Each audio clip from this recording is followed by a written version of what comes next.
Hi there, it's Dr. Scott. I wanted to give you a quick walk-through tour of the upcoming challenging and complicated but rewarding Essay 3 on Twitter and tear gas. It's a research paper. It's one reason that it's harder, longer, and more complicated, and you need to go through this walkthrough with me. To begin with, you've got two different options, as usual with me. Option one is to research one specific protest movement which is covered in Twitter and tear gas, our assigned book for Module 3. And the second option is to research one specific protest movement which is not covered in Twitter and tear gas.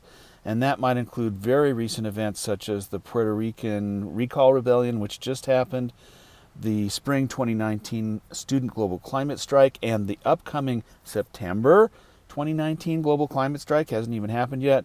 I've given you links to all these things, linked to the summer 2019 series of Hong Kong protests, many of which have suddenly turned violent. Regardless of which option you choose, you're going to agree or disagree or both based on your research with Tufekci's analysis in her book. So basically all I'm asking you is, did you agree with Tufekci's analysis? Give me a good, solid example of why. If you did agree, great. If you didn't agree, great. If you both agree and disagree, great. But where's your very solid example? And I don't care if the solid example originally comes from her book, like Egypt's Tahrir Square, Turkey's Gezi Park, Occupy Wall Street, which she does talk about, or comes from another outside protest which she didn't include but which you could compare to what she says, using her analysis and testing it. So you're test driving her analysis on a real world problem. That's exactly what she does.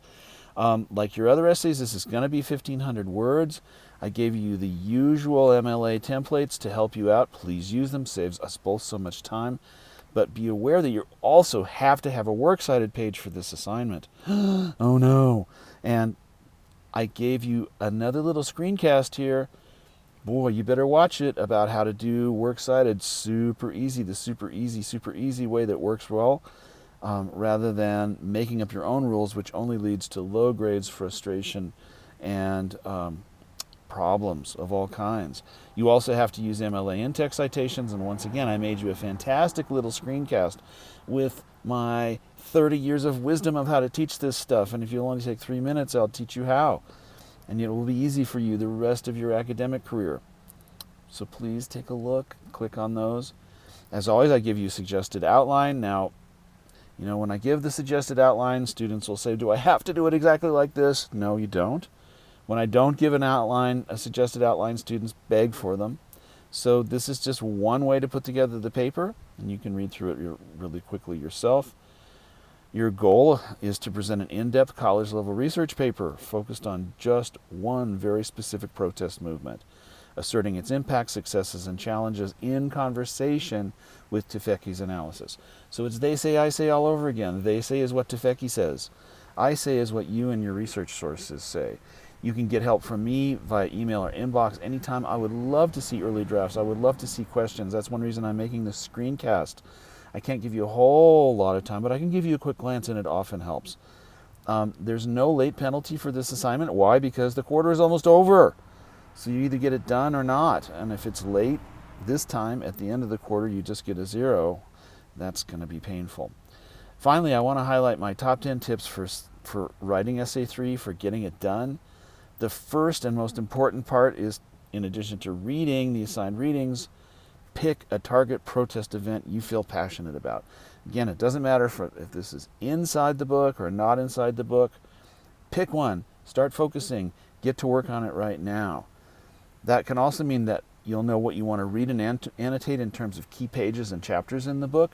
If you know you're focusing on, let's say, Gezi Park in Turkey, then you can pay special attention to those parts of the chapters where she discusses that event. If you know for sure that you want to talk about stuff that's going on in China, then you're paying special attention to China. You'll also begin to do your additional research online, your own independent research, which is crucial to this as a research paper. From the comparison between what you find out and what Tufekci is saying, you're going to form a thesis, a tentative thesis.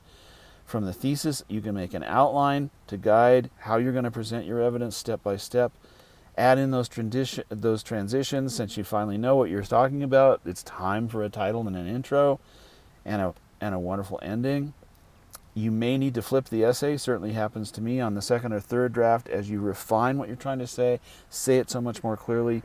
Put that very clear preview of your entire thesis, all your main points, right up front where it belongs. That's the essence of academic writing.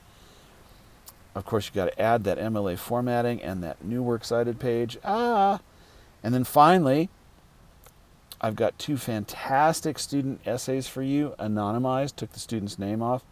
One of them is about the reactions to the school gun violence slayings, the Never Again, the hashtag Never Again movement, which was a student-led movement. And the other is a really excellent and interesting critique of Tufekci's position in terms of what happened in Gezi Park. So you've got one essay that essentially agrees with Tufekci, another essay that disagrees, one that is about something that is not covered in the book, the gun control debates, and another that is definitely covered in the book in depth. Go have a look right now. Start clicking. Look at all these links. Look at all this help I'm giving you. Look at these top 10 tips and the suggested outline. All the rest of it. And that's a notification from my phone saying it's time for you to get to work.